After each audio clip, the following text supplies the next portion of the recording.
uma vez uma vila que surgiu no lixo. E o lixo, jogado ali, era nada menos do que o da nova capital do Brasil, instalada em 1960, Brasília.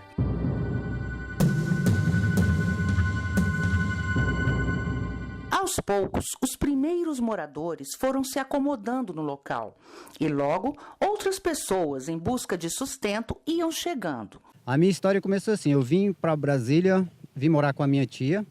E nessa época o lixão era lá daquele lado, lá na cidade onde é Vicente Pires hoje.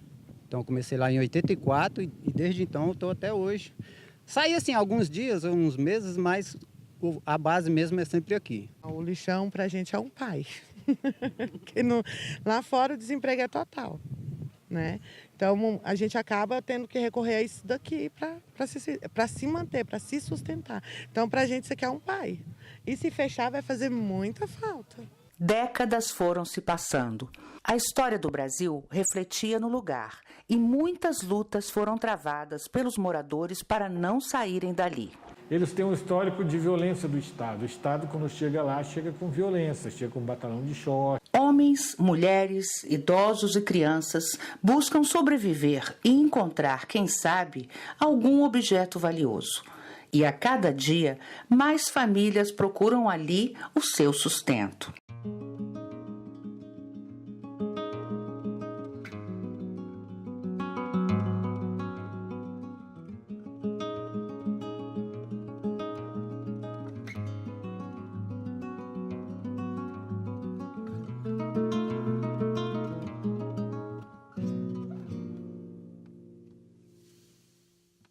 A menos de 20 quilômetros do Palácio do Planalto, em Brasília, o maior lixão a céu aberto da América Latina abriga quase 40 mil moradores.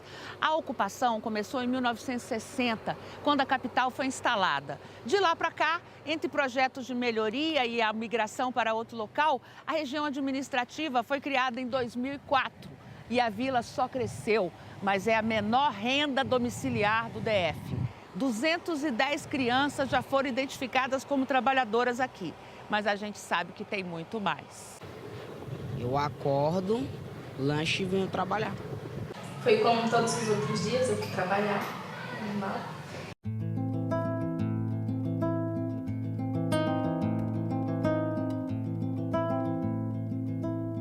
Isso é um problema histórico que vem de uns 30 anos, quando começou a ser depositado lixo lá e as pessoas começaram a catar lixo e a cidade foi montando. Há uma ausência do Estado lá. Agora que o Estado está implantando os diversos equipamentos públicos na estrutural. Apesar da possível mudança para um aterro sanitário em outra cidade da região e com a promessa de melhoria para todos, muitos moradores temem perder sua fonte de sustento. Hoje, o aterro está para ser desativado e estão querendo desativar o aterro e deixar todas essas pessoas que estão aqui, ó, atrás de mim, aqui do lado, vai ficar todo mundo sem emprego. Hoje em dia, se você for em qualquer cidade dessa daí, a maioria das pessoas não separa o lixo em casa. Se elas separarem, além delas estar dando uma condição de vida melhor para essas pessoas que vai trabalhar menos, ela está protegendo o meio ambiente e ela está fazendo a parte dela em questão de saúde, de mosquidada, em toda essa parte que vem junto com o lixo, principalmente na época da chuva, né? E a gente está aqui largado, né? Porque tá assim, um dia fecha, outro dia não fecha. Você não pode fazer nenhum compromisso pensando no que você vai tirar daqui. Porque de onde tira o sustento, quem não tem casa própria está tirando daqui, aluguel para pagar, comida, alguma coisa assim também. E aí é isso aí.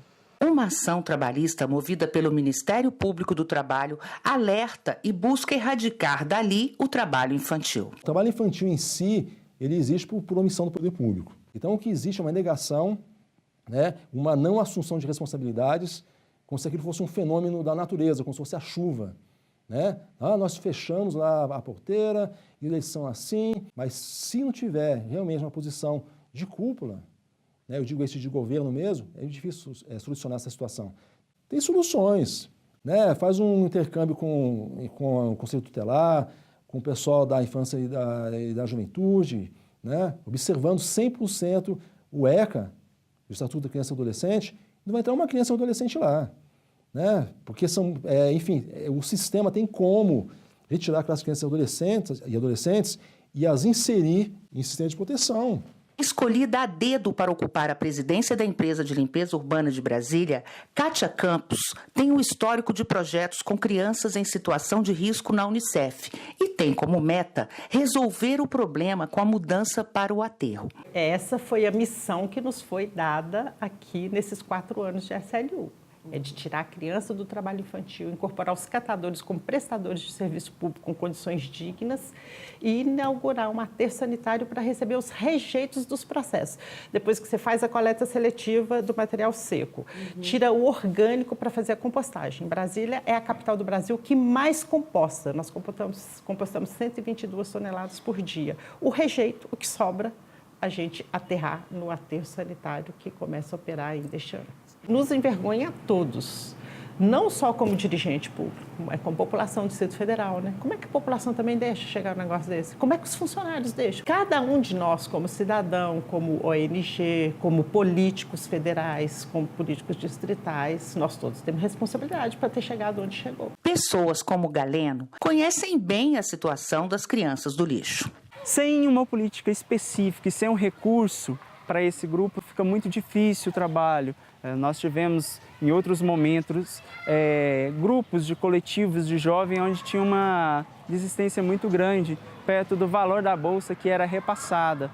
E aí, esses jovens lucravam muito mais no trabalho infantil, na exploração em cima do lixão, do que nesse benefício, nessa transferência de renda que era feita com os programas de assistência social. Ele tenta, num trabalho de formiguinha, fazer com que essas crianças tenham um futuro melhor do que o oferecido no aterro. Aqui nós atendemos crianças que passaram por essa questão do trabalho infantil, que são encaminhadas via CREAS, via Conselho Tutelar e via CRAS, para que a gente possa aqui estar trabalhando com eles de uma forma a uma educação não formal, mas com apoio também à educação formal em diversas atividades que venha resgatar essa dignidade e a garantia de direitos e dar a essas crianças a proteção. A jovem Ana Cristina já não compõe as estatísticas de trabalho infantil, mas conta sua experiência como trabalhadora no lixo, onde em um acidente quase perdeu a perna. Eu morava com a minha mãe, só que aí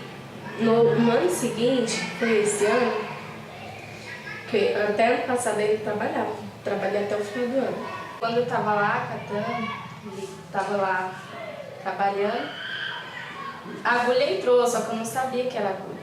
E senti a dor, mas mesmo assim, eu senti a dor, aí a perna meio que... Eu não consegui me mexer na hora, naquele momento eu não consegui movimentar ela. Mas aí depois eu fiquei parada um pouco lá, no meio do lixo, porque eu não consegui sair. Minha perna começou a inchar e eu tava com a calça, então eu tive que cortar atrás, porque tava inchando muito, tava doendo. Mesmo assim, eu continuei trabalhando. As sequelas deixadas pelo trabalho infantil são explicadas por um dos responsáveis pelo Programa Nacional de Erradicação do Trabalho Infantil da Justiça do Trabalho. O trabalho no lixão, ele está entre aqueles considerados das piores formas de trabalho infantil. Não há dúvida de que a criança tem a sua infância roubada, sequestrada, está ela sujeita a acidentes nos lixões com maior frequência e, ao mesmo tempo, ela vai ser excluída completamente do mercado de trabalho no futuro. Ela perde a sua infância, porque criança deve brincar e estudar, ou estudar e brincar, e não trabalhar.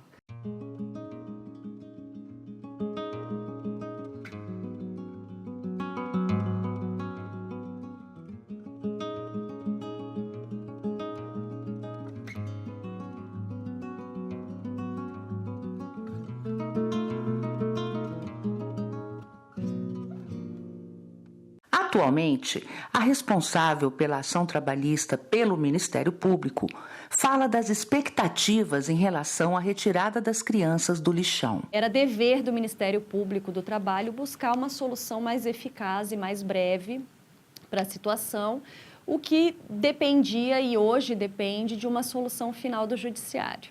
Uma vez que as crianças estão lá dentro, realmente fica muito difícil controlar o que se faz com as crianças lá dentro, a que tipo de risco elas estão expostas.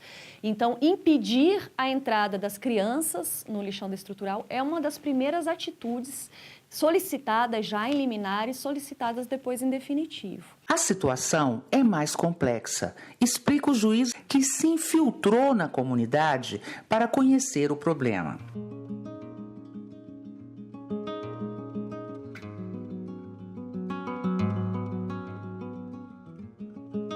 É muito fácil para mim, desde o primeiro dia que eu recebi a ação, julgar. Eu sento diante do computador, numa sala, enfim, digito uma sentença e mando cumprir. O problema não é decidir ou colocar ou sentenciar. O problema é nós temos uma realidade que precisa ser modificada. Fui visitando os diversos equipamentos públicos, os diversos agentes públicos do local. E também estive no lixão também, sem avisar para ninguém, porque quando avisa que a justiça está chegando, que o juiz está chegando, o pessoal prepara o ambiente, até com a melhor intenção, né? A intenção foi justamente essa, ver a realidade nua e crua, porque assim a gente começa a ter um juízo melhor e identificar os pontos que podem ser melhorados, os pontos que estão funcionando. Então, numa estrutura normal, você tem um empregado e um empregador. Não acontece isso lá no lixão. O lixão é uma área controlada pelo SLU, né, que é uma empresa pública do Distrito Federal, e lá os menores vão trabalhando ou por conta própria ou ajudando a família. Há também o CREAS, que atua junto com o Centro de Convivência na Estrutural no resgate dos jovens catadores do lixão. A presidente explica o trabalho. O CREAS ele atua junto com o Conselho Tutelar, né? A porta de entrada de toda a política de criança e adolescente, ela vem pelo Conselho, ou a gente encaminha para o Conselho, né? Então, sempre em parceria. O nosso trabalho não é um trabalho de coibir, não é um trabalho punitivo, né? Mas sim de orientação. Crianças, a gente vai inserindo sempre nos serviços de convivência, né? E fortalecimento de vínculo. Então, dentro da política, nós temos o COSE e as conveniadas, que são 2 atualmente na estrutural. E os adolescentes também, que é onde é o nosso maior gargalo, né? Porque os adolescentes aí eles já não querem só o serviço, né, de fortalecimento de vínculo, eles já buscam outras coisas. Mas há fé e esperança para os futuros cidadãos brasileiros. Um trabalho desenvolvido em uma ONG mostra isso. O coletivo é um espaço de aprendizagem comunitária, né? E a gente entende que a nossa missão dentro dessa comunidade é justamente valorizar esse olhar das crianças e dos adolescentes na cidade estrutural e da cidade estrutural, né? Tentando fortalecer de uma forma alegre, de uma forma criativa e de uma forma emancipadora esse olhar para que essas crianças, para que esses adolescentes sejam capazes de protagonizar, né, a história deles. Já são sobreviventes, né, dentro de todo esse cenário desigual, né, e a partir disso são crianças e adolescentes com extrema potencialidade, né, e muito capazes de transformar a realidade que vivem sim, né, desde que a gente saiba ter esse olhar afetuoso, comprometido, né, com essa visão.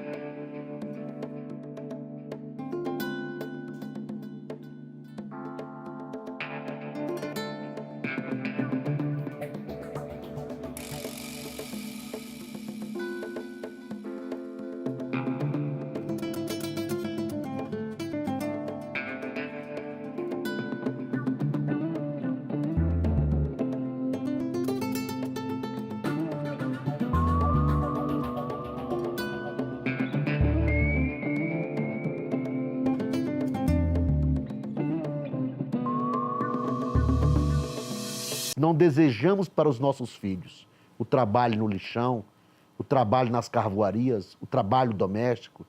Por que as crianças pobres devem se submeter a isso? Hoje as crianças são menos, mas ainda tem bastante criança. A questão da criança, a criança vem por causa do dinheiro também. São crianças e adolescentes que já estão na lógica do trabalho, a lógica do dinheiro, né, da questão do grande apelo ao consumo que se tem. Aí o dinheiro que nós tiramos aqui é para as coisas para dentro de casa. Existe uma espécie de anestesia social. Eu sonho um futuro pra gente melhor, sair de lá, tirar que aquelas que ainda estão lá consigam sair. Lá, muitas crianças encontram seus brinquedos. Eles estão desativando o aterro, mas não implantaram a coleta seletiva ainda que funcione e nem construíram os galpões. O que para nós parece ser chocante, né? Para eles, por conta dessa cultura, é algo meio que natural. Nós temos uma herança colonial, escravista, que é terrível. Carece de todas essas políticas que está junto para o enfrentamento desse grave problema aqui do território. Aquele aterro estrutural aqui é uma bomba relógio, né? A cidade estrutural tem partes dela que foi construída em cima de áreas que eram depósitos de lixo. O lixão é emprego, o lixão para essas pessoas aqui é dignidade. Porque a realidade do trabalho infantil, ela é muito mais ampla do que a gente possa imaginar. Então, aqui nós trabalhamos aqui 4 e tem minha irmã. Elas têm que perceber que existe um mundo melhor, muito melhor do que está no lixão.